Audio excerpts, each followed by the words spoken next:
Welcome back, dear friends, to the Crimson Academy's course, Exploring the Advent of Divine Justice. This is part 14, part 2. And without any further ado, we'll have our opening prayer. Thank you.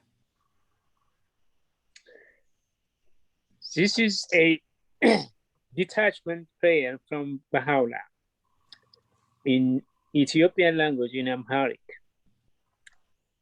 አምላኬ ሆይ አንተ የተወደድክ ነህ። እነርሱን የምሕረትህ ጎህ የጸጋህ ንጋት ስፍራ የእምነትህንም ማደር የሆነውን እንዳውቅ ስላደረግከኝ ለአንተ ምስጋና አቀርባለሁ። በሁሉ ጊዜያትና በማንኛቸውም ሁኔታዎች ውስጥ ሆኜ ያንተን ገመድ አጥብቄ እንዲይዝ ካንተም በስተቀር ከሌላ ከማንኛውም ሰው ጋር መቆራኘትን ሁሉ እንዳስወግድ ዓይኖቼም በግልጸትህ አድማስ ላይ እንዳተኩር በመልእክቶችህ ውስጥ አንተ ያዘዝከኝን ሁሉ እንድፈጽም እንድትፈቅድልኝ ለአንተ የቀረቡት ሰዎች ገጽታዎች በበሩበት ለአንተ ያደሩት ሰዎች ልቦች ወደ አንተ በረራቸውን ባደረጉበት ስም እማጸንሃለሁ። ጌታዬ ሆይ ውስጣዊውንም ውጫዊውንም ሰውነቴን በችሮታህና በፍቅራዊ ደግነትህ ልብስ አልብሰኝ። ለአንተ በሚያስጠላው በማንኛውም ነገር ከመበከልም ጠብቀኝ። እኔና ዘመዶቼም አንተን እንድንታዘዝ በጸጋህ እርዳን። እኔም ማንኛውንም የክፋት ወይም የርኩስ ፍላጎት በውስጤ ከሚንቀሳቀሰው ነገር ሁሉ እንድርቅ አድርገኝ። አንተ በእውነቱ የመላው የሰው ዘር ጌታ የዚህ ዓለምና የሚቀጥለው ዓለም ባለቤት ነህና ካንተ ከሁሉን አዋቂው ከፍጹም ጠቢቡ በስተቀር ሌላ አምላክ የለም። በሐውላ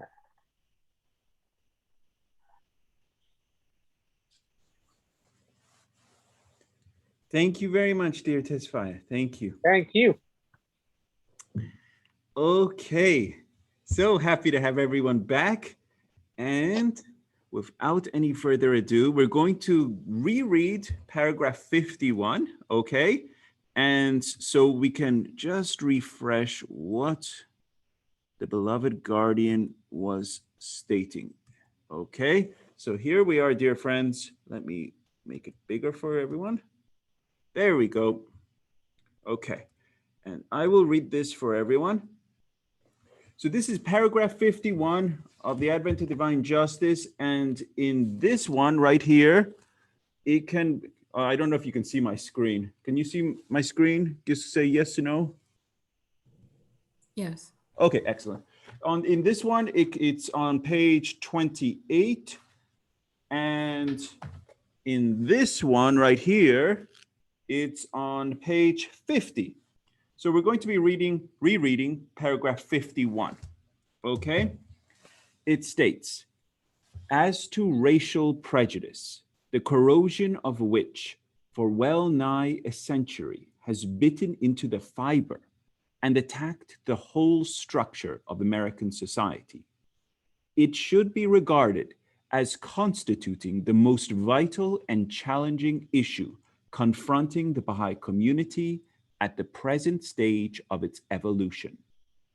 The ceaseless exertions which this issue of paramount importance calls for, the sacrifices it must impose, the care and vigilance it demands, the moral courage and fortitude it requires, the tact and sympathy it necessitates, invest this problem, which the American believers are still far from having satisfactorily resolved, with an urgency and importance that cannot be overestimated. White and Negro, high and low, young and old, whether newly converted to the faith or not, all who stand identified with it must participate in and lend their assistance, each according to his or her capacity, experience, and opportunities, to the common task of fulfilling the instructions, realizing the hopes, and following the example of Abdu'l Bahá. Whether colored or non-colored, Neither race has the right or can conscientiously claim to be regarded as absolved from such an obligation as having realized such hopes or having faithfully followed such an example. A long and thorny road, beset with pitfalls, still remains untraveled, both by the white and the Negro exponents of the redeeming faith of Baha'u'llah. On the distance they cover and the manner in which they travel that road must depend, to an extent which few among them can imagine, the operation of those intangible influences which are indispensable to the spiritual triumph of the American believers and the material success of their newly launched enterprise. Excellent, dear friends. I hope that brings it back, because this is what we're talking about. We're talking about racial prejudice. So, dear friends, in our last meeting together,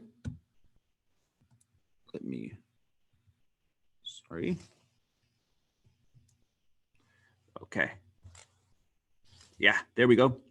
In our last time we met together, we went through also the history of race. We talked about some major perpetrators that promoted these divisions, from Blumenbach to Francois Bernier to these different characters. And one of the last ones we covered was Caldecott. And so this was the gentleman, and he was dividing the human race into 11 subgroups.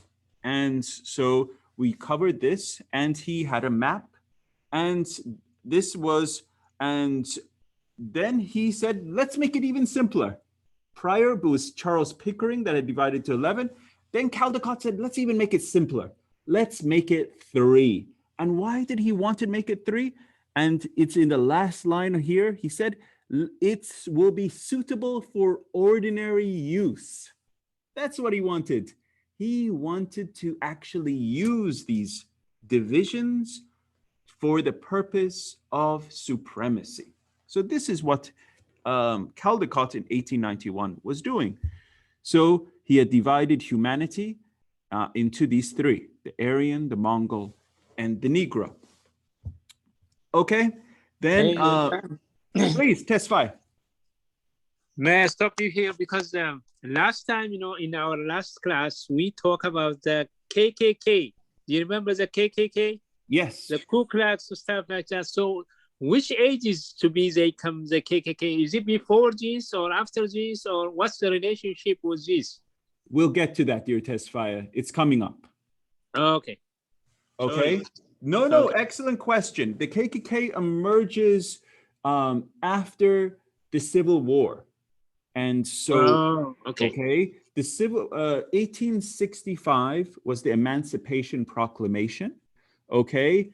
And the KKK emerged at that point. And the reason why was because for the first time, the slaves were now free. And so it was a backlash against that policy. So they were saying now, no, forget the slaves being free. It's about maintaining of white supremacy. So the KKK emerged. This is the first movement of the KKK, emerged in 1865. So we're going to, in a prior session, in one of the prior classes, we talked about the different, per se, movements of the KKK. We'll talk about it on a lighter note upcoming as we're talking about the Civil War as well as the aftermath in this section. Okay, dear Tesfa?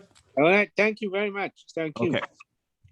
So this is another map showing the divisions of humanity. Here there are 12 divisions. Now, these are some slides that I added for you since last week. And why I wanted to share this with you, my dear class, is because I want you to understand the difference between these individuals that are one after another coming with these ideas on race. So there's 2 different groups. One are monogenists, and the other group is called polygenists. Okay, so the monogenists primarily believed in Christian monogenism. And this is the ideology that all humanity has come from one source. And the Christian monogenism believes that we all have come from Adam and Eve.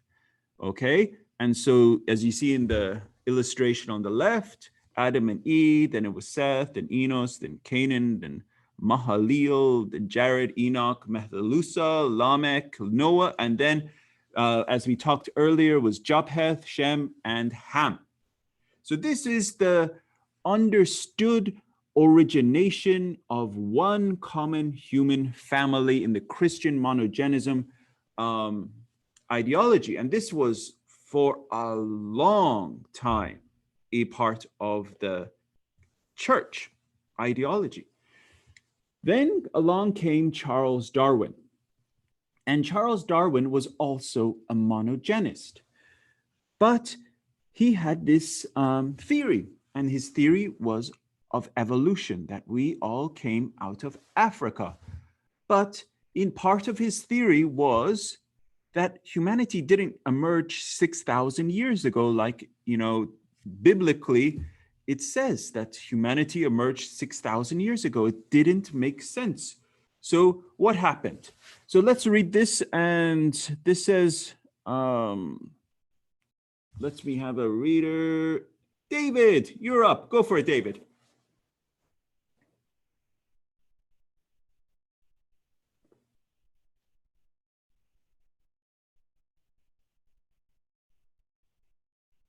David, can you hear me, David? Yes. Oh, there you are. Go for it.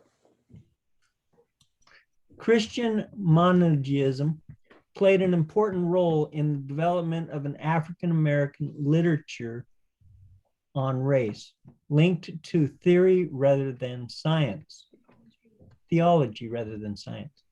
Scriptural ethnology is a term applied to debate and research on the biblical accounts, both of the early patriarchs and migration after Noah's flood, to explain the diverse peoples of the world. Around 1850, Pelagianism was a rising intellectual trend. On the other hand, monogenism retained support in London's learned societies. The Ethnology Society of London had the monogenist tradition of Thomas Hodgkin and James Cowles Pritchard, continuing in Robert Gordon Latham. Others on that side of the debate were William Benjamin Carpenter, Charles Darwin, Edward Forbes, Henry Holland, Charles Lyell, and Richard Owen. Excellent. That was hard, dear David. And some of these characters are not well known. Probably the most famous is Charles Darwin. But in this example here, I wanted to contrast this polygenism versus monogenism. The most baneful and most destructive of these two is polygenism. And we're going to be exploring how that set in United States of America.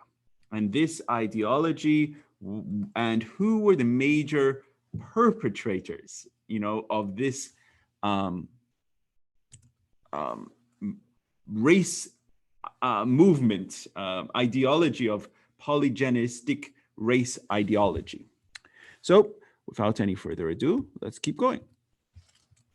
Okay, in the face of advocates of polygenism, monogenism received a second wind after the recognition of the antiquity of man and the almost simultaneous publication of Darwin's theory of evolution. Once the biblical timescale of 6,000 years was dropped, the objections to environmentalist monogenism were weakened, since the unity and migration hypothesis of the origins of human diversity could operate over tens of thousands of years. So showing that humanity has moved from one source. So this idea started having a stronger foundation, as opposed to it was 6,000 years ago. We all came from Adam and Eve. But this, when this time scale opened up, it started taking hold. But on the contrast, there were still many polygenists that were around. And here are just some illustrations of what they were promoting.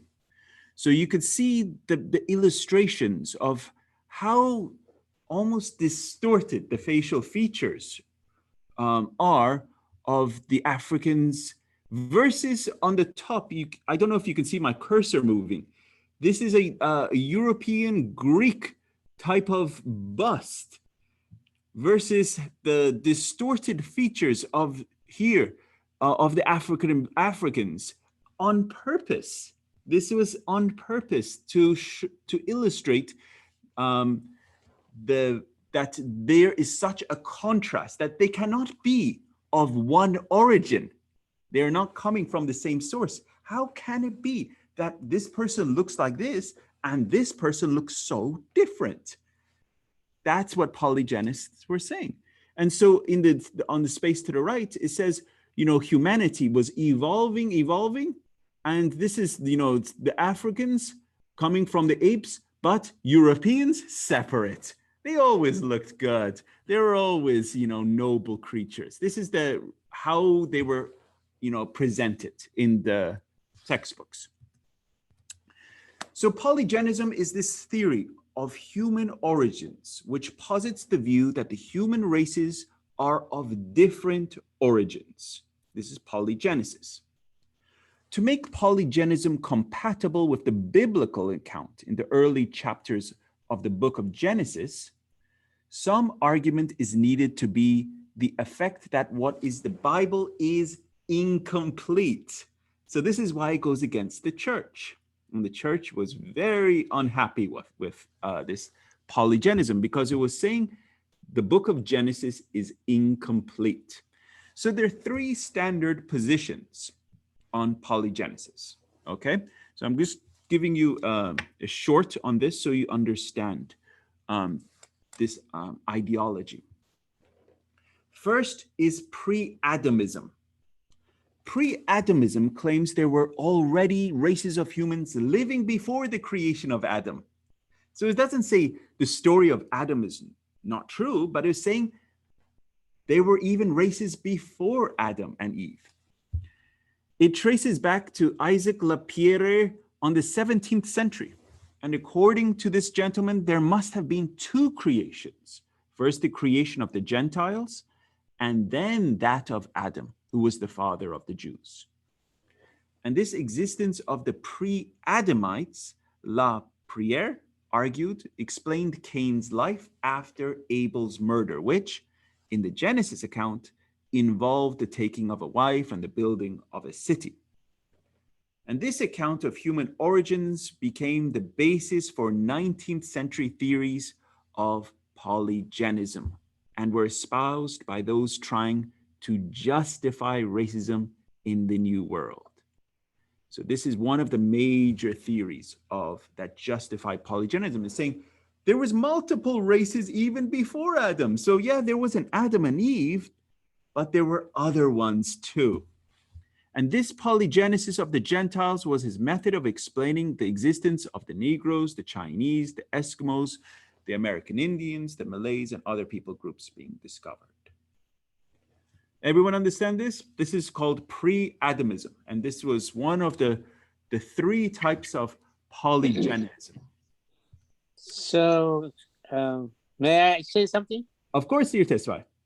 Yeah, most Christians, they believe that Adam is to be the first man in the earth. That's what they say. But according to my understanding, I think Adam is the first messenger of God. Is that right? Because there are people before him. Dear Tesfai, there's always been guidance. This is from Baha'u'llah. There has always been guidance. And there has always been manifestations of God. Adam may have been the first recorded manifestation, but even there may have been and many prior to that unrecorded due to lack of scripts and writing. So on a different note, we can share that with you on all the, there was even some that we don't know much about. And they're even mentioned in the Kitab-i-Iran, and there's not much written about them. But on another occasion, we can share more about that for you. Okay, dear Tesfai? All right, thank you. So another one of these types of polygenism is called co-Adamism, okay? And co-Adamism claims there was more than one Adam, and there were small groups of men created at the same time in different places across the earth, and therefore that the different races were separately created. The idea of co-Adamism has been traced back as far as Paracelsus in 1520. And other 16th century advocates of co-Adamism include Thomas Harriot and Walter Raleigh, who theorized a different origin for the Native Americans. So the first one was pre-Adamism, so even before Adam. Now, this is called co-Adamism. So at the same time that God was creating Adam and then he created Eve from the rib, he created one Adam over here and another Adam over here, and another Adam over here, and another Adam over here. So this is called co-Adamism. Okay, and so this was the creation of multiple and diverging races. This is the theory that was posited and was supported by Walter Raleigh, one of the greatest British generals, and these people were very famous, and if they promoted it, yeah, it got out. So the last theory of polygenism is the criticism of the Table of the Nations, and I just want to briefly touch on this.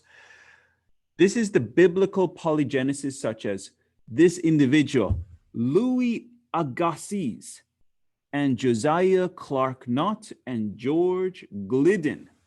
These are three individuals that I'm going to go into much greater detail because these three are three of the greatest perpetrators and promulgators of polygenism, which was the foundation of the racist ideology in the United States. So I'm going to really get into who these people are, and they maintain that many of the races on Earth, such as Africans and Asians, were not featured in the Table of the Nations in Genesis 10. So if you recall, as you see, and this is the Shem had Asia and Japheth had Europe and Ham had Africa, but there were other races. So they said, what about all these other groups? So they must be other races. So they're not featured there. So hence there are many more groups. And so they would say, I don't truly agree with this Table of Nations. It's incomplete. So this is, so that's how they attacked Genesis 10 and the Bible.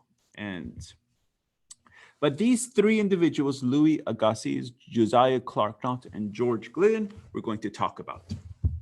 Okay, so this is the first guy, Louis Agassiz. And I want my first reader is going to be Miss Deborah. You're up, Miss Deborah. Go for it.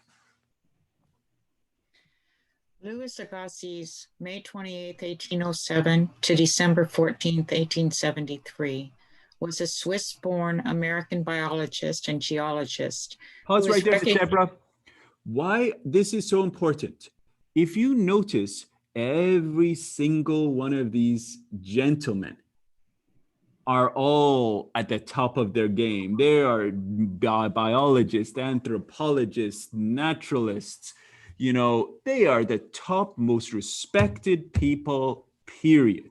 And so that's why it's, I put that he's a Swiss-born American biologist, geologist. Okay, keep going.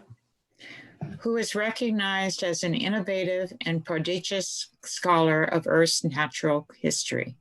Agassiz is known for his regimen of observational data gathering and analysis. He made vast institutional and scientific contributions to zoology, geology, and related areas, including writing multi-volume research books running to thousands of pages. He is particularly known for his contributions to ichthyological classification, including fish. That's fish. That's a long word for classification of fish. Okay, keep going. Including of extinct species such as megalodon, and to the study of geological history, including the founding of glaciology. Agassiz believed that one species of human exists, but many different creations of races occurred.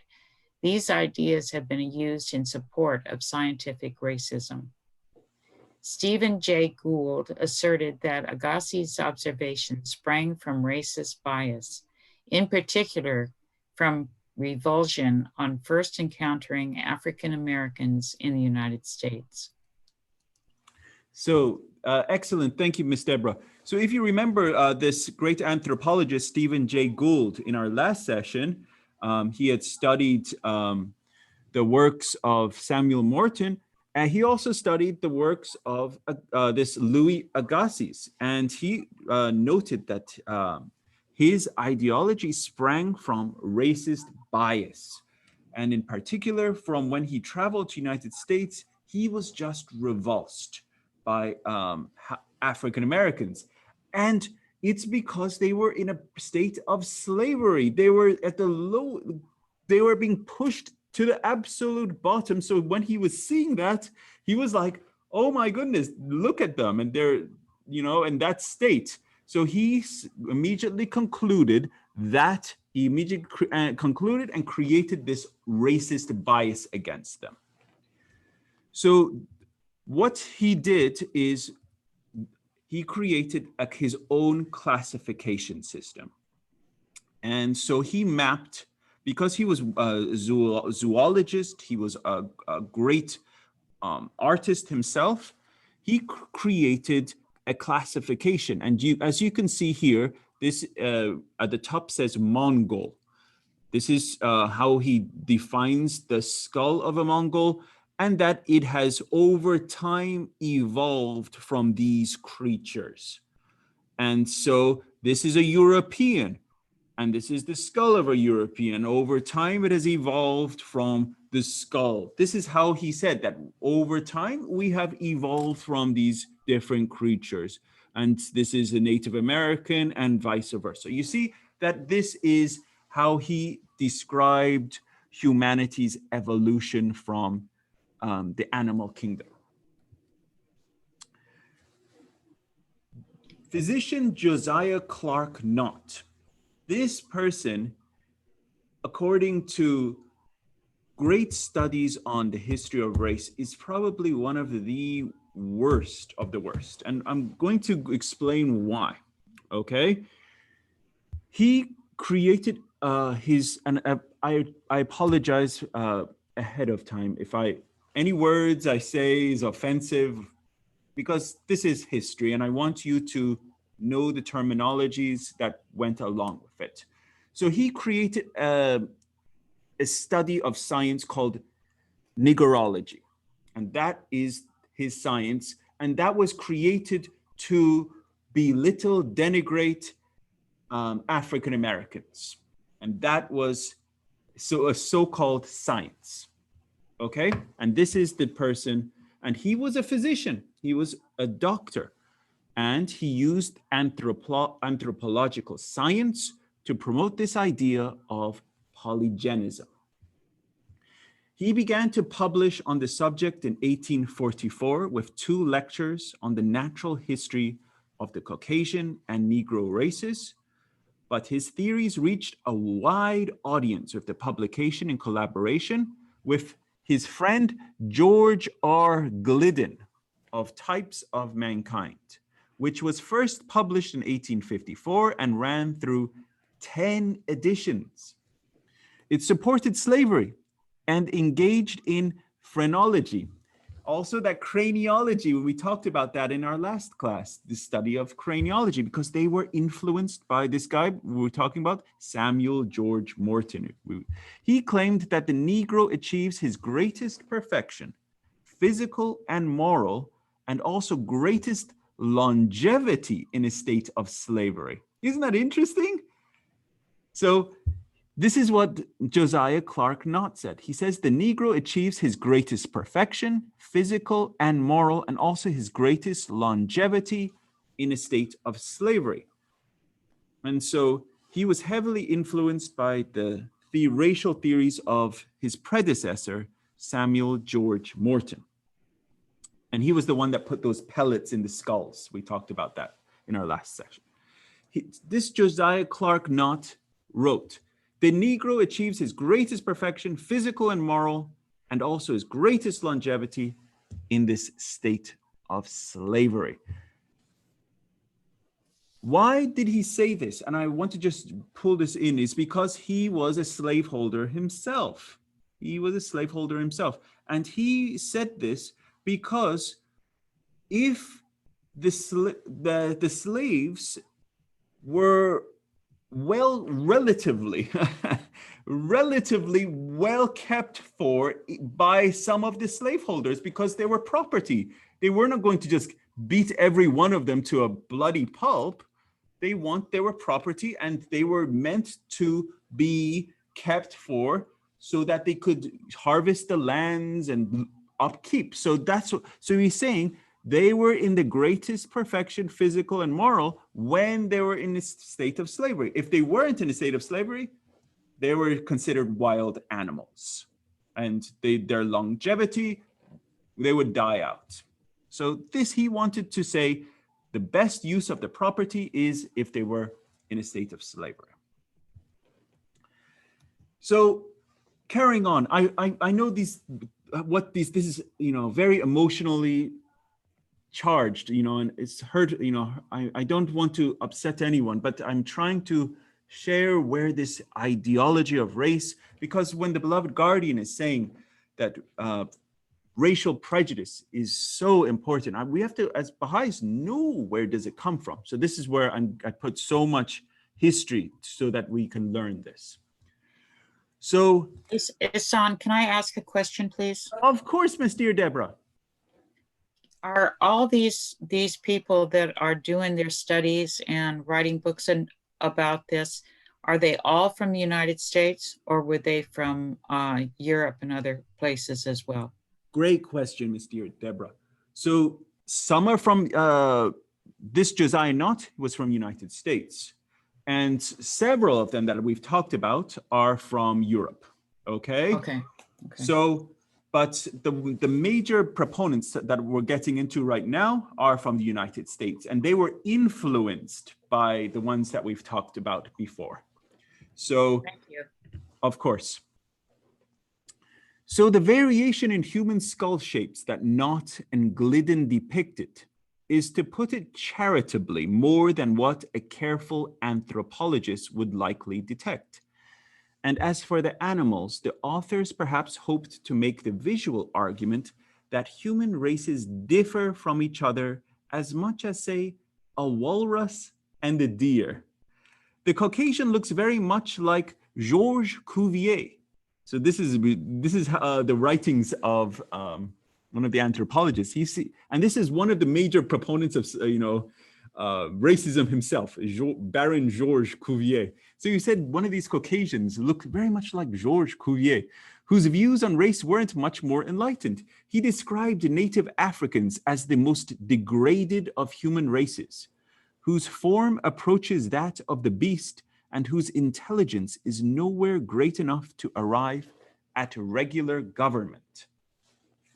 You see this? This is the writing of the time, and this Baron George Cuvier was from England, and so these ideas were influencing all over the world. So what did happen? And I'm trying to bring yours up to speed on this ideology of polygenism, then, which brought about, because you see the time period, 1844, 1850s, very soon comes Civil War, right? So this is a very powerful time that was going on.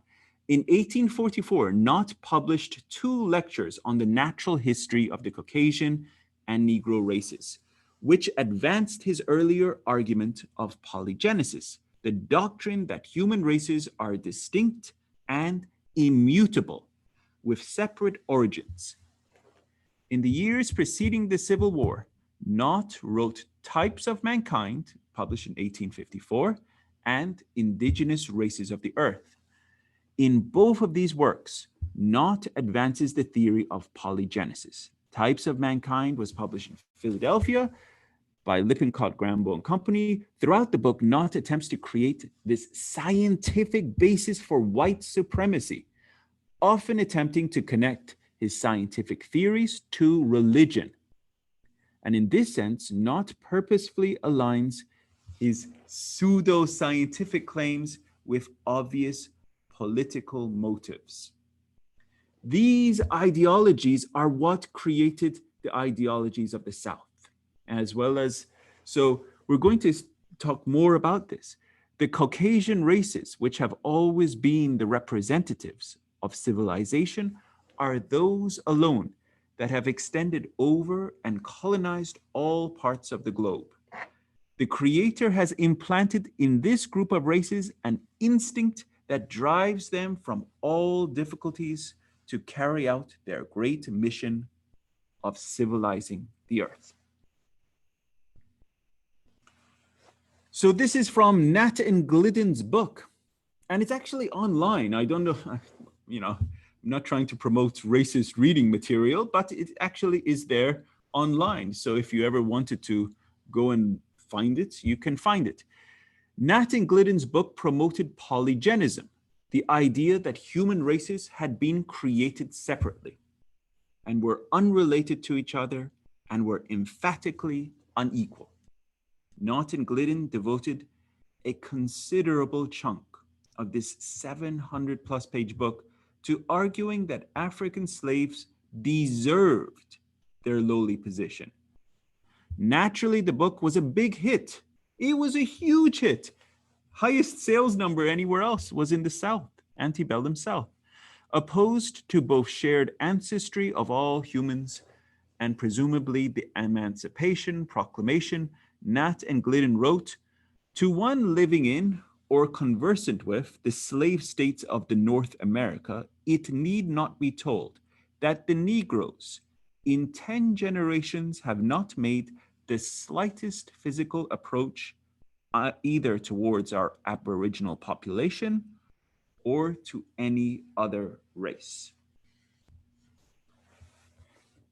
So this was almost every statement that he wrote was of pure hatred. And this is, again, I have a few more slides on Knott, and it's just one after another, but I want to share this one because this is an important one on Knott. And so I'm going to get my dear friend, James. James, could you read this for us? Knott defended slavery as a Southern partisan. Addressing the Southern Rights Association of Mobile in 1850, he branded Negroes the lowest point in the scale of human beings, and the prospect of their interbreeding with whites, insulting and revolting.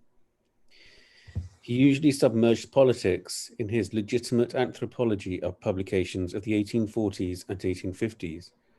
But when sectional conflict threatened to escalate into military conflict after 1860, his publications about race made politics overt. Knott did not remain long in the South after the defeat of the Confederacy. He had turned 60 while serving in the Confederate Army, lost 2 sons in the conflict, suffered major professional and financial setbacks, and watched his medical college taken over by the Freedmen's Bureau and turned over to Negro students. He predicted ruination of the South's economy. Part of the character of a race, he argued, was its instincts, and instinctively, the Negro race was unsuited to free agricultural labor because the tropics where blacks originated, had a more extreme climate than did the temperate regions where whites originated. Blacks were naturally less adaptable than whites. Not predicted that industrious whites would support blacks in agriculture, and blacks unable to move north would remain idle and unproductive in the southern in the south, an impossible drain on its financial resources. Mm-hmm. He decided that the South was no longer fit for a white man. Excellent. Thank you, James.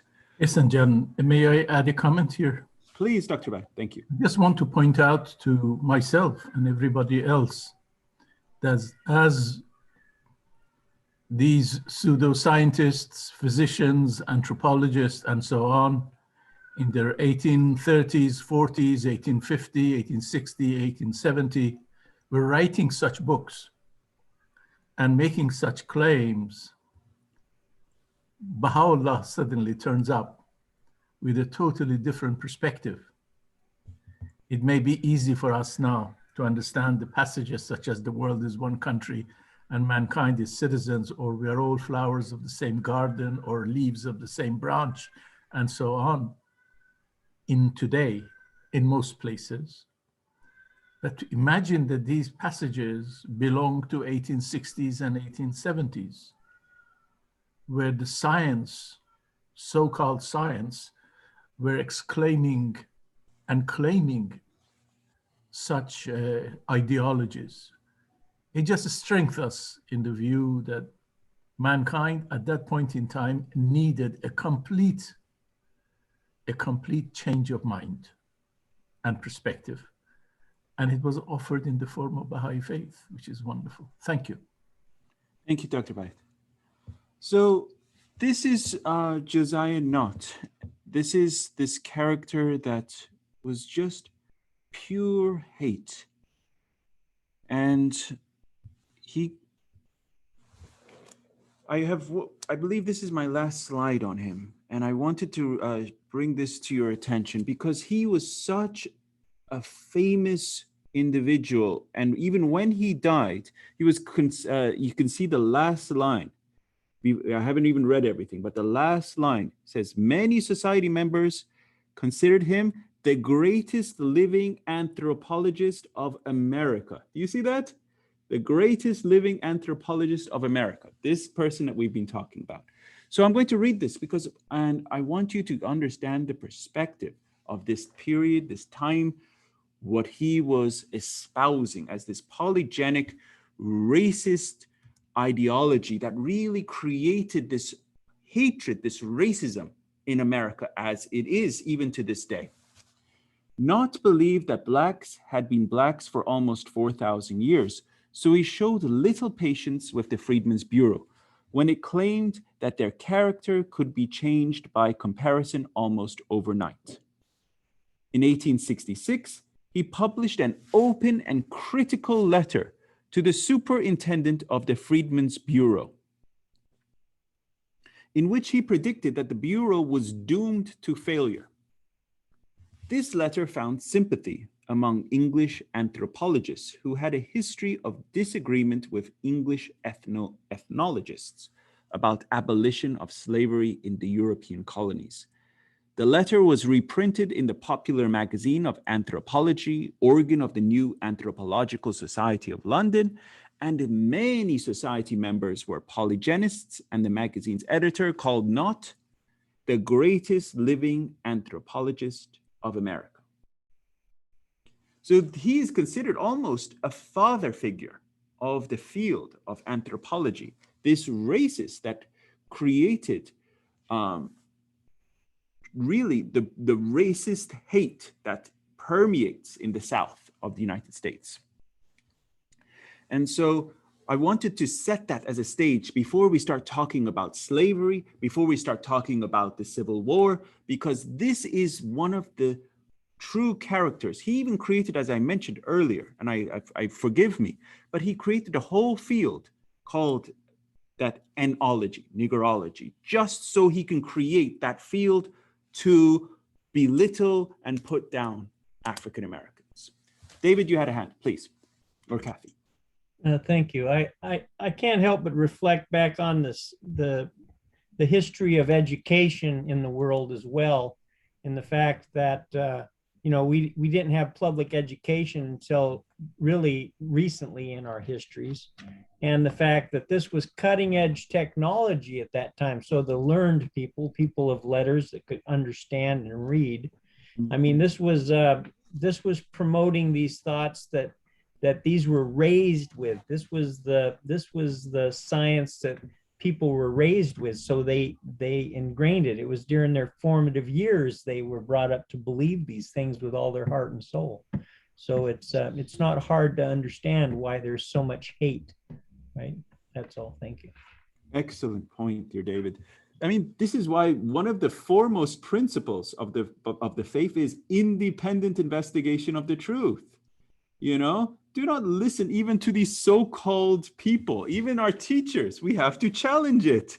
We have to listen to as many sources. If we're just listening to one channel on the media, is that, having this principle of independent investigation of the truth? We have to, listen to as many and read as much as we can, have as wide a scope as we can to search for the truth. Because at that point in time, there was pretty much one vantage point coming at people.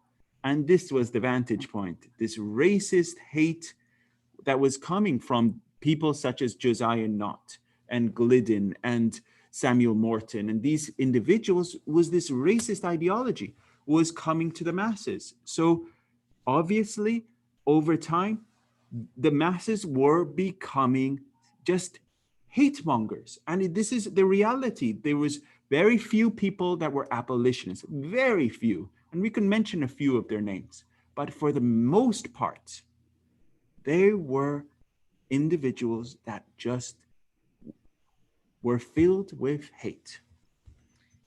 But people all on their own, they were at that point in history, everybody was used to being led by the heads of the churches, heads of government. I mean, it's a complete new concept that Baha'u'llah brought to mankind, that we were to investigate on our own and not listen and be led by others. Excellent point, dear Deborah. Excellent point. Yes. So the church was the authority figure. And dear Tesfaye, did you have a point? I just want to ask you that where is the word Negro come from? Oh, excellent point. Negro is comes from negra, Spanish, means black, dark. So it's and I'm even considering next week doing a mini section, because next week I plan to go into now, which is paragraphs 53 and 54, which is the Baha'i perspective on this subject. But I was thinking of pushing that 1 week later and actually exploring this subject a little bit further, because racism is the father of race. So first there was prejudice, okay? And this is racism. It created the races. It created the divisions. As you see, all of these divisions were created from prejudice. But what did racism also create? It created colorism. So colorism is another creation. And colorism is, why are they, people called whites? Why are people called blacks? Negro is actually a definition of a color. Negra, color, black. Where did this whole thing come from? It's actually a colorism, because whites, if you think about something that is white, it's clean, it's pure, it's good, it's fresh. So that's why if you look at any person that's so-called white, are they actually white? They're more pinkish, they're more pale, they're more, are they truly white? Or if you look at someone that's dark-skinned, they're more dark brown, or, you know, they're a tan, or they're that color. They're not really black. But why did he call themselves black? It's because black is considered bad, the devil, you know, scariness, evil. This is called colorism. And this was created as an ideology, and it has been directly tied with racism for the purpose of the perpetuation of white supremacy. So I was thinking of going into a little bit more detail on it in our next forthcoming class, but this was a very important point of that when you said, where did this Negro idea come from? And then the belittling even of the word Negro to go to, forgive me, of the word nigger. This is a belittling of that, and that is where that originated from. So this is how it emerged. It is all to denigrate. It is all to belittle. It is all to keep and subjugate a population of humanity. And this is, so I have a few more slides. This is a continuation of these so-called pseudoscientists. Another one that emerged, same time period. This one was called Houston Stewart Chamberlain. And in his book, The Foundations of the 19th Century, this is coming right before the Civil War. He moved the concept of race to the political domain by arguing Christianity, ancient Greek philosophy, and art emerged from where? The Aryan race. So he was now saying everything came from the Aryans. Even Jesus was assumed to be the Aryan race, despite his Jewish background. And he published this, and this is the book, The Foundations of the 19th Century. Chamberlain believed that during the Reformation, the union of Greek and Christian strands resulted in freeing the Teutonic strain of the Aryan race from the Roman Catholic cultural constraints. Jews, the manifestation of Semitic race, were considered to be diametrically opposed to Teutonic Germans. So the Jews are the worst of the worst. This is what he is saying. They're diametrically opposed. And Chamberlain's views became the underlying intellectual framework of the 20th century German and anti-Semitism and the crimes committed by Adolf Hitler and the Nazis. So this one was the foundation of where the Nazi ideology really emerged, was in this book of Houston Stewart Chamberlain, The Foundations of the 19th Century. So I have just, I believe, one more slide on this, but I just wanted you to understand, this was the ideologies that were coming about at the time. Houston Stewart Chamberlain was an Englishman living in Germany. He combined the social theories of Jobonot. Jobonot is a very famous person. He actually wrote on the Blessed Bob. And the philosophy of Nietzsche and anti-Semitism in his book Foundations of the 19th Century, published in 1899 in German and in 1911 in English. In this work, Jobonot's supremacy of the aristocracy became Nordic supremacy race, and blood were welded into a pseudo-scientific sociology, upon which the final Aryan race and Superman theories were fashioned.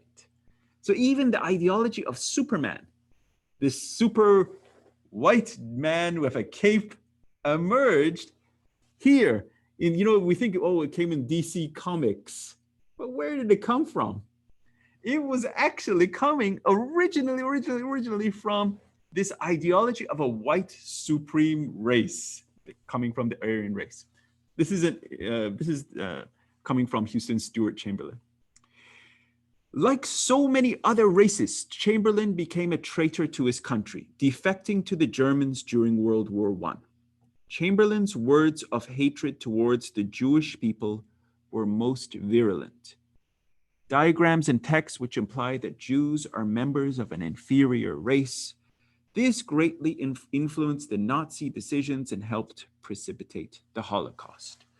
And To your right, you can see these are the skulls differentiating. One on the left is supposedly a Jewish skull. You can see it's markedly smaller than the one on the right, which is supposed to be an Aryan skull. And then the differences in size on the skulls of, on the right is supposed to be Jewish skulls. Then on the bottom are depictions of individuals from different people of the planet. So he was just trying to do this pseudo-scientific demonstration of how people are different, but anything that these people wrote created racism.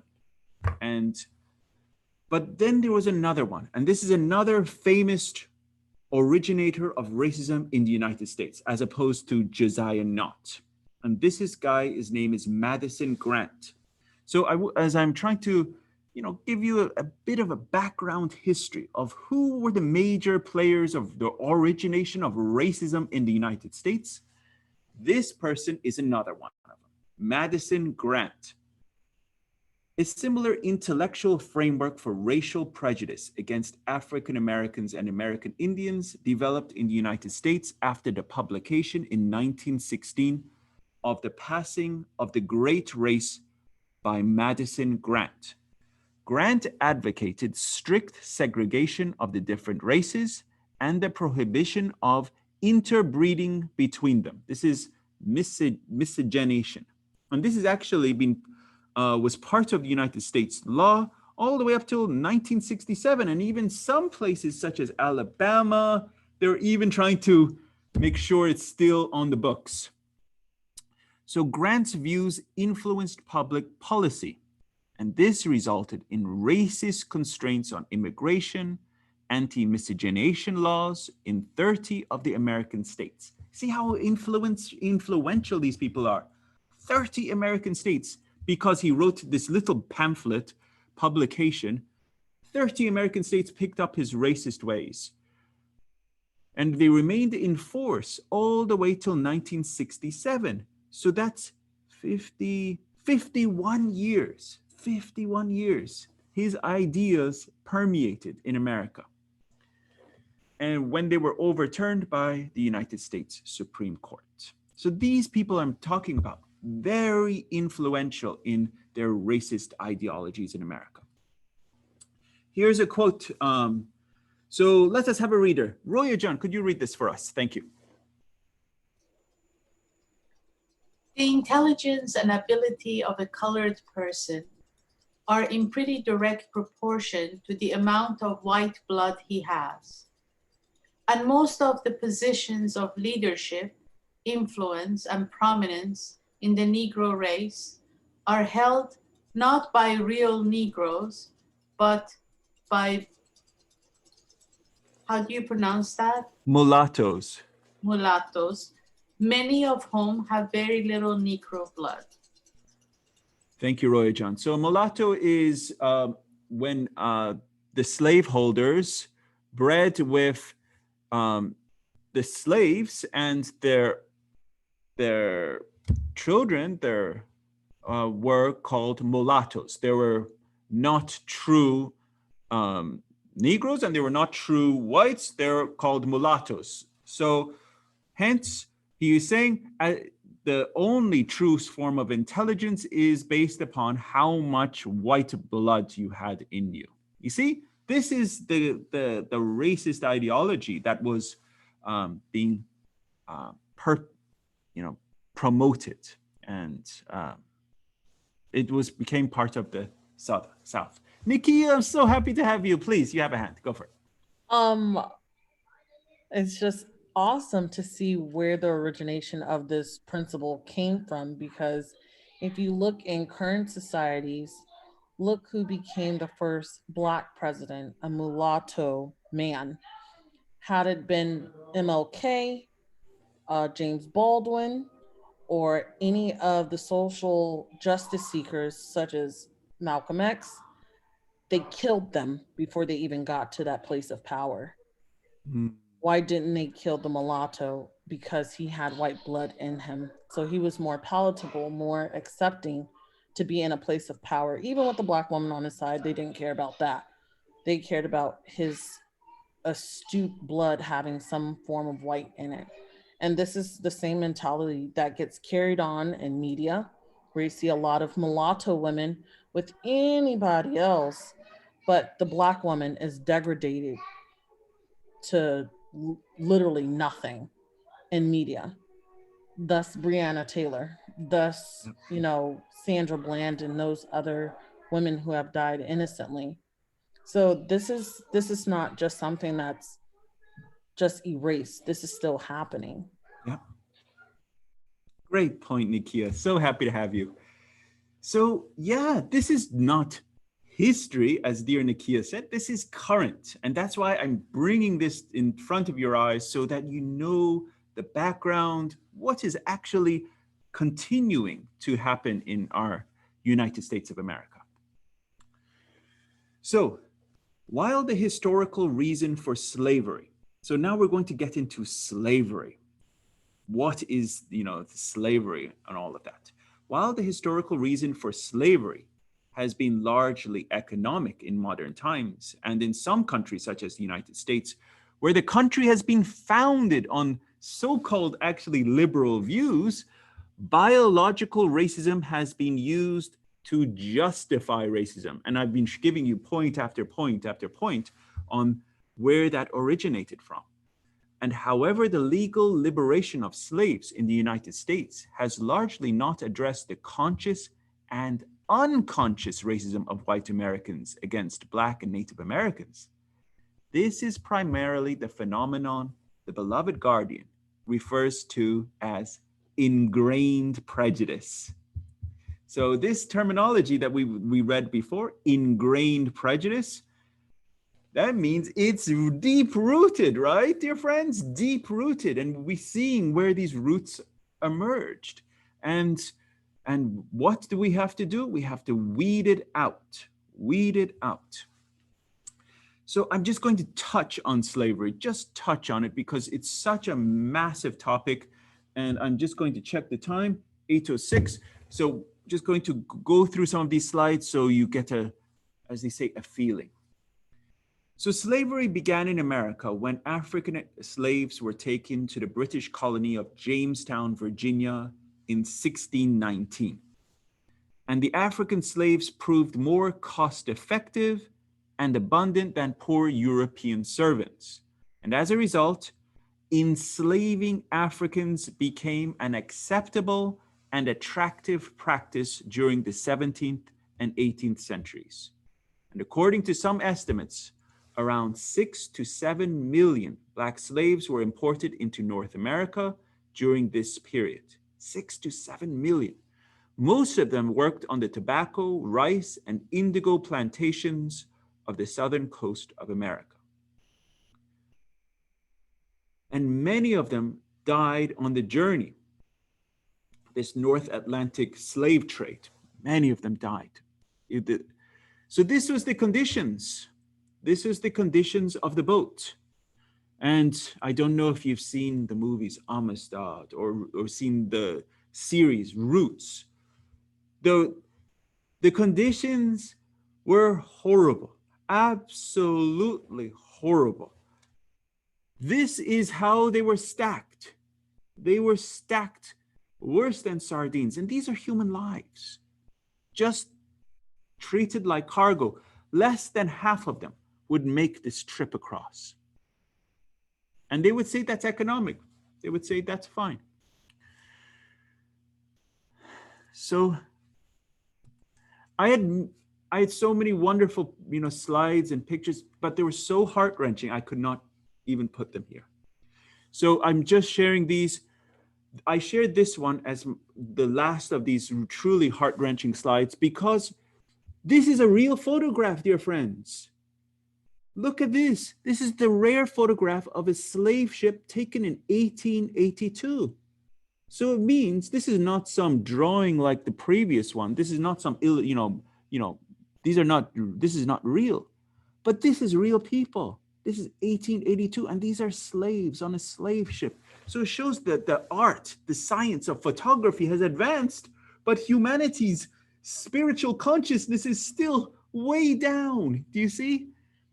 That they're still in a state of enslavement on slave ships, taking these slaves to the Americas. This, it was so heart-wrenching for me to see this. Dear Nikia, please. So sorry. I'm so sorry to come in and No, be like come in. This is your class. What are you talking about? I love it. So with this being said, with this being so long ago, 1882, and people always inferring, oh, you should get over it. It was so long ago. How can we, I wouldn't say judge, not chastise, but how can we bring attention to the current state of slavery that is still happening like this in Libya and in transporting Black people out of Africa, out of deceit as au pairs and really into human trafficking and sex trafficking situations? How do we challenge these behaviors now? Great question, Nikia. Right to the head, as they say. Perfect. So we have to be knowledgeable. We have to be knowledgeable about what is going on in our world. This is something that His Holiness Baha'u'llah says. We should be knowledgeable about the exigencies of our time. What are the problems? What is going on in our world? And human trafficking is one of them. Child sex trafficking is one of them. Victimization is another one. Slavery is a modern day slavery. It's not over. There's so many countries it's happening. In fact, the city that I reside in Houston, Texas, is #1 in America in human trafficking. So these, you need to be knowledgeable, because if you ever want to combat the evils of society, you have to be knowledgeable so you can bring it into discussion spaces. So you can go up, and, talk to a senator, a congressman, and say, hey, these are the problems. What are you doing about it? Or I want you to, push this bill, for this or that, because this is helping humanity. So you need to be knowledgeable about the conditions that are occurring in society. And so that this is how we can make an effect and change. But very good point, dear Nikia. And this is how, as a Baha'i, as a member of this global village, this society we live in, is we have to care so much about our brothers, our sisters around the planet. And not just look at this, oh yeah, this was, what is this, 120 something years ago. And, that was a long time ago. They were on some slave ship. No, those are our brothers and sisters. Those were our great grandparents, of our dear brothers and sisters that are residing today. And they were transported on that ship. Many of those individuals died in pain and suffering. We should feel it right here in our hearts, because that kind of injustice should be an injustice against us. That's the difference. So every one of these pictures I want you to feel. And that's why I show them, because this, as I said, I have so many pictures and I didn't want to really hurt anyone. But wanted it a bit hit home. Dr. Bahá, do you have a question or a thought, please? May I make a comment? Please. When we have this racist attitude, let's say, for example, towards African Americans, it makes us ripe to pick up similar attitudes towards others if the circumstances arrive. For example, Americans develop the same racist attitude towards the Japanese after Japan attacked Pearl Harbor during the Second World War. Or they developed the same attitude towards Vietnamese in the course of the war with Vietnam. And similarly, in the conflicts with the Middle East that somehow escalated by their attack on the Twin Towers, this attitude towards Muslims negative attitude towards Muslims. So what I'm trying to say, racism is an illness of mind, is a disease of mind, is a disease of morality, which can change face, but in effect remains the same thing. So one day it was the African Americans, before them it was Native Americans. Right. Just talking about America only, not the rest of the world, which have had their fair share of that, unfortunate things too. And then it became the Chinese that were brought here to build those railroads. Then it became Japanese, then it became the Vietnamese, and then it became the Muslims. So it's that type of disease of mind and disease of morality that we have to get rid of. It's fortunate that there are so much evidence around for people not being able to wash it away and say, well, it didn't happen, or you're exaggerating. Pictures you're showing, the books you're referring to, these are all evidence that this was the thinking. And as I said before, it's incredible that it all coincided with the coming of the revelation of Baha'u'llah, which is so diametrically opposed to all of those. It's good to know all of these so that people don't think that the world has always been no prejudice. So when we say elimination of prejudices, it appears perhaps a bit naive to say, or perhaps a utopia. But these racial prejudices are there, are ingrained, and all it takes is to be turned against another group of people. Yep. Like the Asian Americans right now, for the, Yes. there's, I mean, it's so bad right now. They're This disease of morality. So when we don't have the morality, it is as though we don't have a compass. We don't have a moral compass. Yep.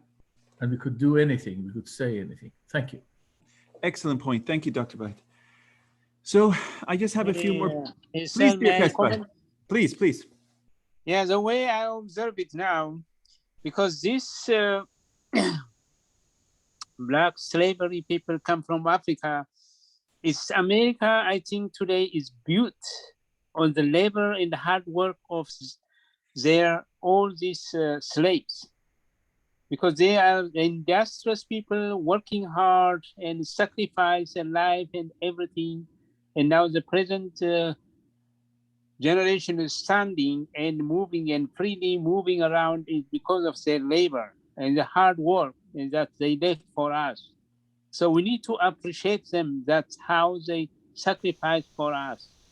This is my understanding, the way I see from the very prehistoric time. You're spot on, dear Tesfaye. You're absolutely right. And in the forthcoming part, I have a great slide I wanted to show on how, as an individual, can we come to terms with not only the prejudice that might be within us, but how can we not only tackle prejudice around us and be a proponent, an active proponent to combat racism. And it's a very interesting, I want to, I'll share this next time because it's in our next session, we're going to be exploring the Baha'i viewpoint. Because this is how these two sessions, the last session and this session is, where did this race come from? You know, where the beloved guardian says this is the most vital and challenging issue. But then in our next session, he's going to start presenting the solution, one after another in paragraphs 53 and 54. Okay, so I have just a few more slides covering the slavery and racism. And let me check my time. Okay, perfect. Got about 10 more minutes. I just want to hit you with these upcoming facts because it's, so these are more sales sites. This says auction and Negro sales. This is the reality. This is 1864. This is a sweet potato plantation, 1862. So this is right before when? The Civil War. So this is the right before Civil War, right before the Emancipation Proclamation, okay? Then what happened? The movement to abolish slavery began in the North after the American Revolution, 1775 to 1783. The advocates of abolition linked the oppression of African Americans to the oppression they suffered under British rule.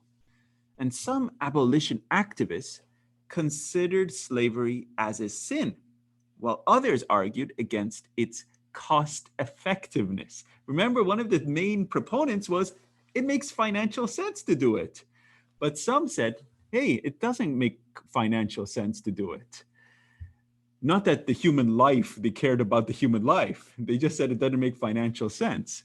So the movement against slavery gained momentum from the 1830s to the 1860s. And Northern abolitionists believed if they could stop the spread of slavery, they could end the practice altogether. So this was very interesting time. And this is right, as Dr. Bhatt mentioned, the emergence of the faith. And so this is like a new beginning, new time. The entire ideology is shifting. So what happened? Following the presidential election in 1860 of Abraham Lincoln with his anti-slavery views, 11 southern states, and these are the same 11 states that picked up Josiah Nott's ideology. And I had more slides on it. I cut them, but too many. But I wanted to bring you to account that these 11 southern states were the ones that really picked up Josiah Nott's ideology of racism. And they declared their independence from the United States and formed the Confederate States of America. And this resulted in this American Civil War, and whose initial primary goal was that of preserving the unity of the United States through abolition of slavery, though abolition of slavery gained momentum as the war progressed. So their goal was to maintain slavery. That was the Confederates' goal. They wanted to maintain slavery. But what happened? What happened? And on January 1st, 1863, Abraham Lincoln issued an order to end slavery and free millions of slaves. And this emancipation occurred with the adoption of the 13th Amendment and the end of the Civil War in 1865.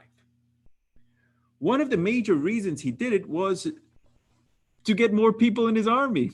It was not that he was being, hey, I'm not being racist, that was not Abraham Lincoln's thinking. He wanted to bring those millions of people into his army so he would win the war. That was why he was doing it. And in the 14th Amendment, they received constitutional protection. And in the 15th Amendment, the right to vote.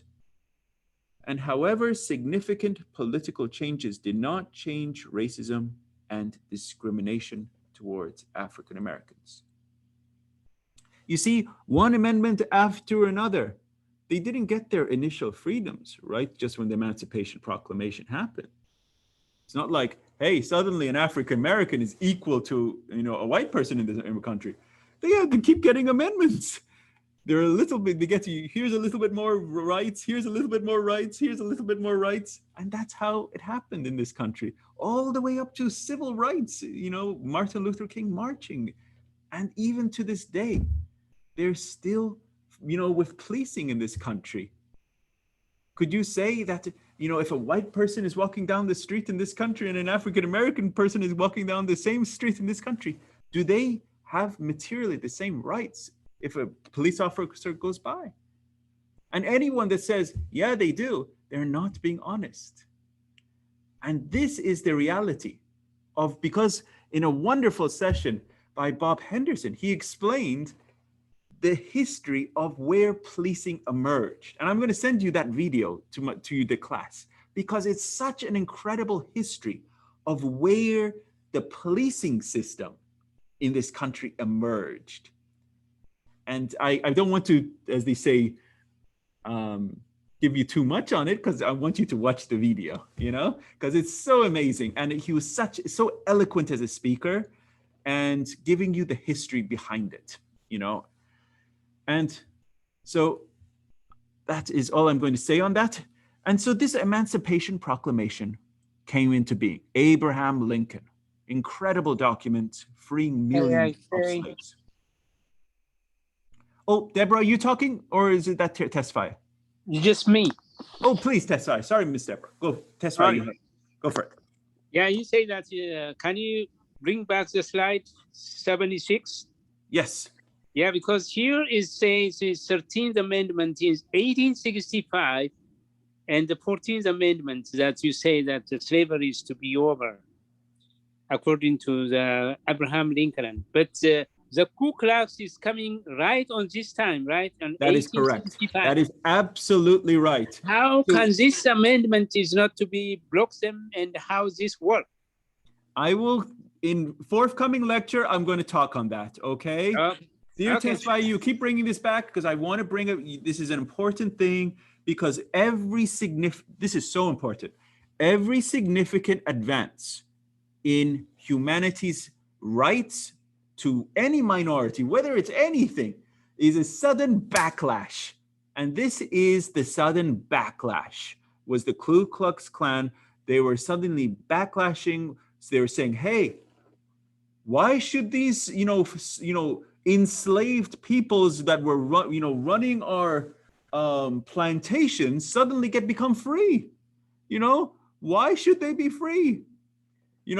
Why are they considered equal to me? That doesn't make sense. So suddenly they felt powerless.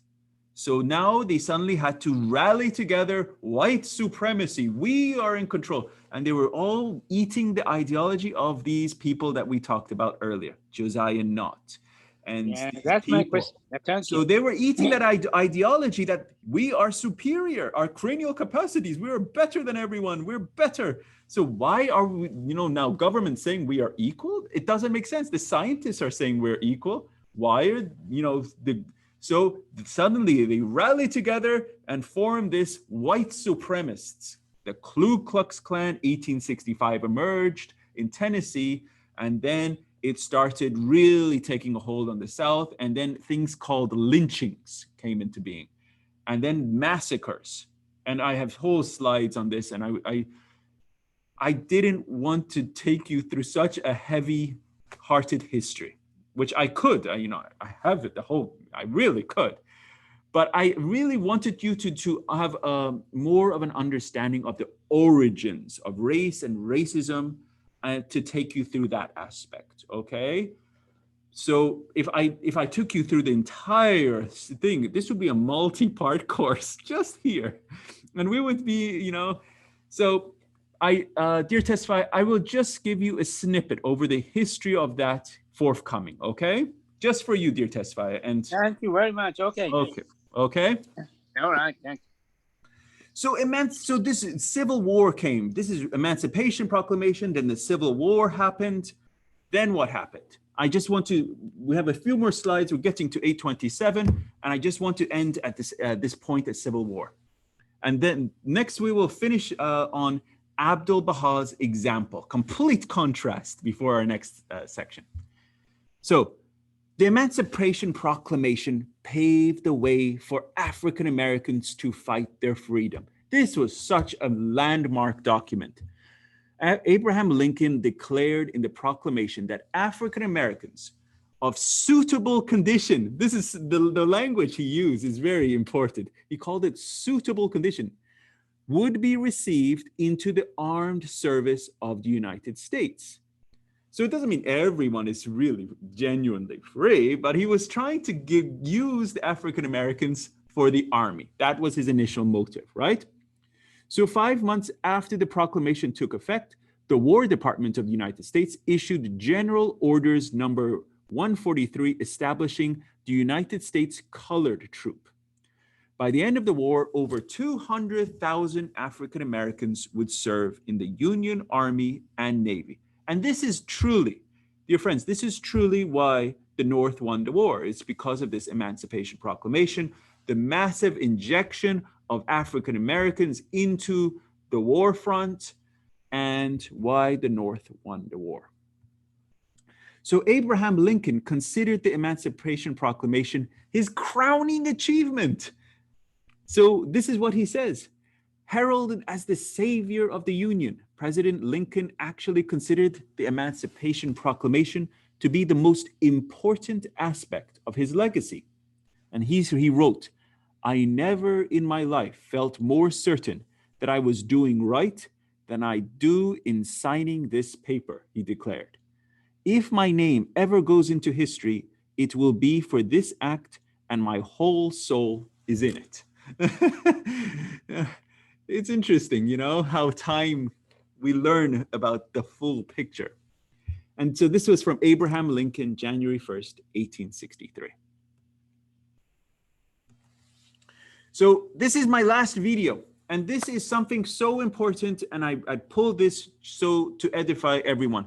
Many of you have heard this term, 40 acres and a mule. Where does it come from?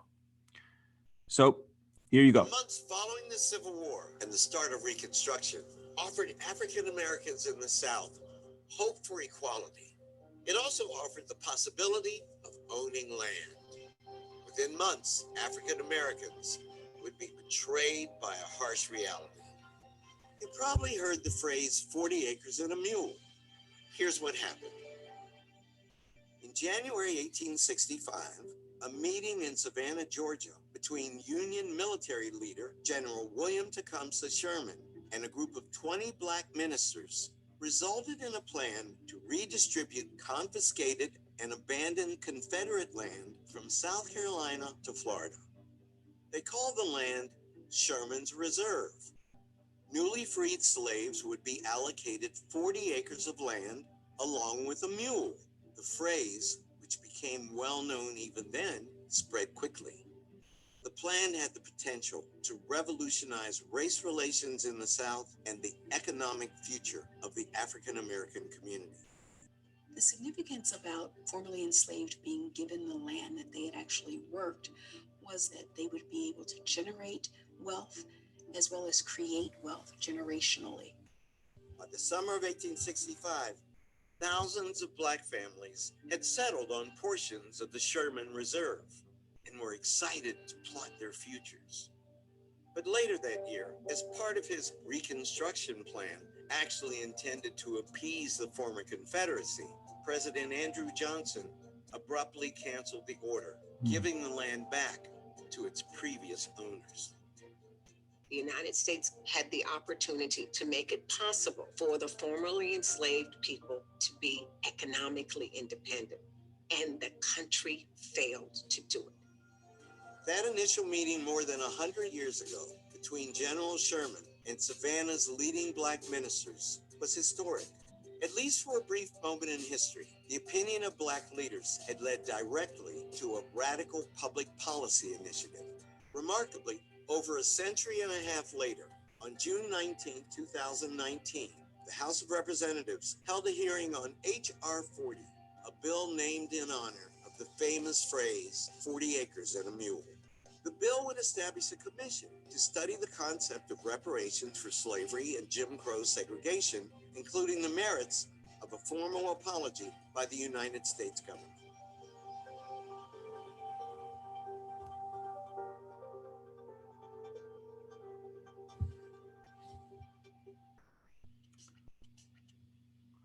So there you go. That was just a 2-minute history on 40 acres and a mule. Where did that come from? It was the reparations for after the war. It was every African American was supposed to be given 40 acres and a mule. And think about it, dear friends, what that would have done, because to the economic wholeness of individuals over generations. The reason why African Americans have been so put down is because lack of ownership of land. But if they, at that point, at that time, in 1865, all of them had ownership of land, that generational wealth gap would have been really brought closer to the whites in this country. You follow? So it was because this was so significant that Andrew Johnson blocked this. And I'm going to end on this slide tonight, okay? Actually, there's one after this. I'm going to end on this slide. So let me read this, and then we'll get ready to close because we're getting close to, 18. Isan, before you do, we need to make a comment that Abraham Lincoln, the president, was assassinated in 1863. Yes. And Andrew Johnson had been his vice president, and he took over. That's exactly right. Thank you. Yes, Ms. Deborah. Thank you so much. A lot of the efforts that Abraham Lincoln did do was nullified by Andrew Johnson.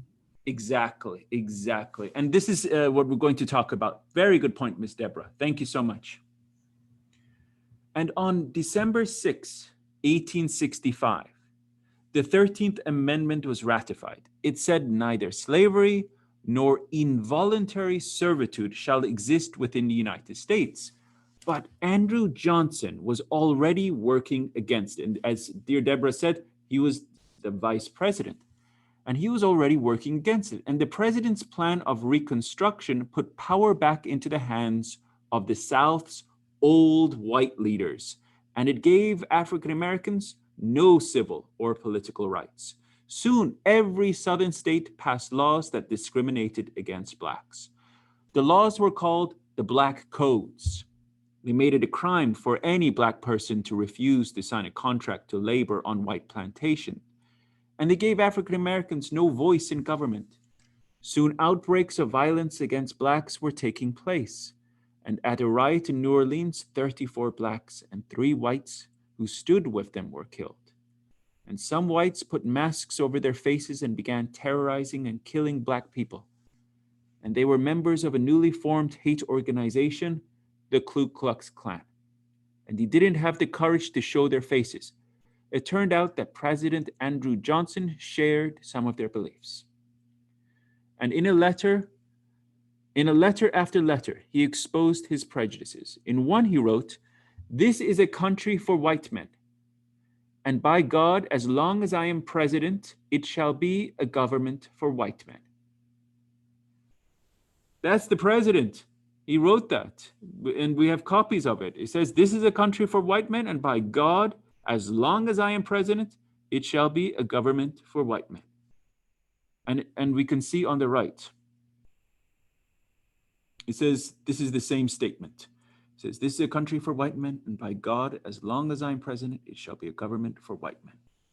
And it says below, this is from Andrew Johnson. It says, "If Blacks were given the right to vote, that would place every splay-footed, bandy-shanked, humpbacked, thick-lipped, flat-nosed, woolly-headed, ebon-colored in the country upon an equality with the poor white man." You see how much hate race he has. So he's saying, if he's putting them at such a stark level of difference, and he's saying if you bring them up, he's putting them at the same level as a white man, and it's just, what hate? This is the president that was running the country, and that's how not only the Ku Klux Klan emerged, that's how all the South managed to emerge back again. The rise of the South happened again because of Andrew Johnson. So this is, bring you to reality. We're still seeing hate in this country. We really are. 1863, the lashings this is called, there was a term called drapetomania. And this was a medical term. It was a medical disease that was made up, drapetomania. And it was a famous physician back in the days. And he would say that if an African American tried to run away or escape their slave owners, the only cure for it was to lash them, to beat them. And you could see the picture on the left. And that was supposedly the cure for drapetomania. Please, Nikia, you have the floor. When I see this picture,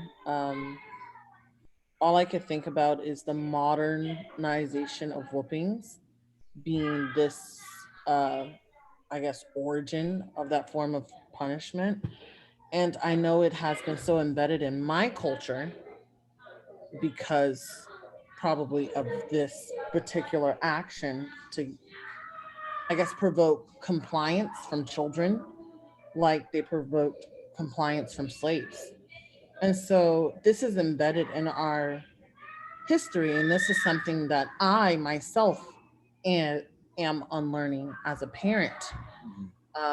You know, and my mother was trying to unlearn. So this is just really important to see these things because this is translating into behavior we need to unlearn too. Excellent point. Thank you, dear Nikia. And so this was the recent school shooting that happened. Behind his back, shot him. So how could I end this section on this? So this is from the great author, Zora Neale Hurston. And she wrote a wonderful book, Their Eyes See God. She wrote, sometimes I feel discriminated against, but it does not make me angry. It merely astonishes me. How can any deny themselves the pleasure of my company? It is beyond me. You know, so beautiful. I mean, truly, we are losing the beautiful companionship of African Americans. And that is humanity's loss. We need to, as the flowers of one garden, see the beauty of everyone. And I think one last slide on this. And so this is, you see the US Justice for Whites, and on the right, the dream, Martin Luther King, but it's actually the recurring nightmare. Just walking into a wall on its racial justice. And this is my last slide before I get to Abdu'l Bahá, his example. It says, racism is so American that when you protest it, people think you're actually protesting America. This is the reality, dear friends, that it's just so intrinsically part. And I've given you example after example on this.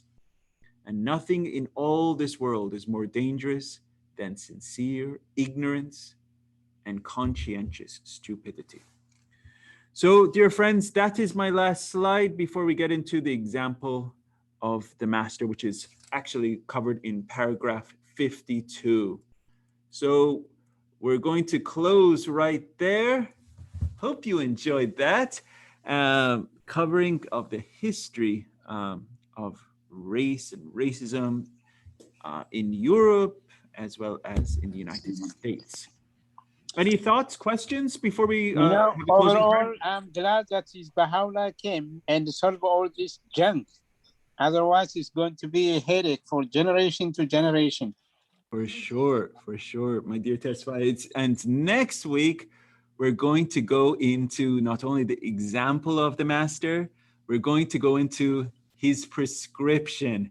It's going to be very exciting. I mean, truly, I hope you enjoyed these sections that we covered on the history, but part 15, which is now the solution, is one of my proudest sections, because I put a lot of effort into making sure it's covering as much and comprehensively that section. So I look forward to it, dear friends. I hope you're enjoying and learning with me. And so thank you, Sanjan. It was wonderful. Thank you. So without any further ado, dear friends, let us have a closing prayer. I know the hour is late, and so let you all go have a nice evening. Any volunteers on a closing prayer, please?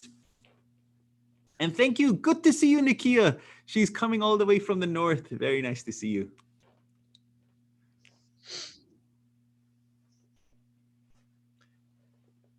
Hey, Sanjan, I can say one of the newly translated prayers from I love it. And yes, I hope everyone has had the privilege of going through this new selections from newly translated prayers of Abdu'l Bahá. It's so wonderful. Thank you very much, Roija. Please. He is God. O thou who circlest in adoration about the spot round which circle in concourse on high, raise thou thy hands in gratitude at the threshold of the one true God and say, O thou the highest aspiration of every ardent lover. O thou the guide of every wandering soul.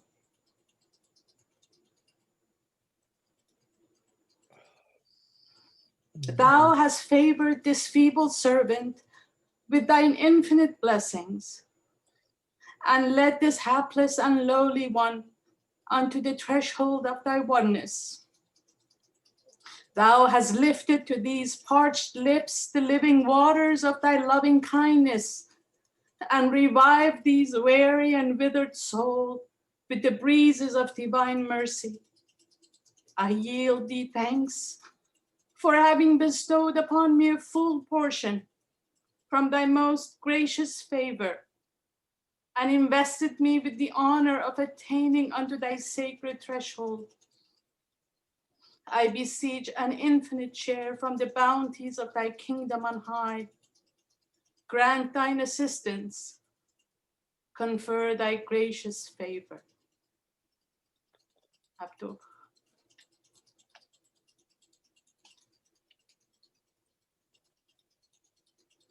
Beautiful, Royajan. Thank you so much. And thank you, everybody. What a pleasure it has been. And wish you all a wonderful evening and look forward to next week. Happy Nowruz. Good night.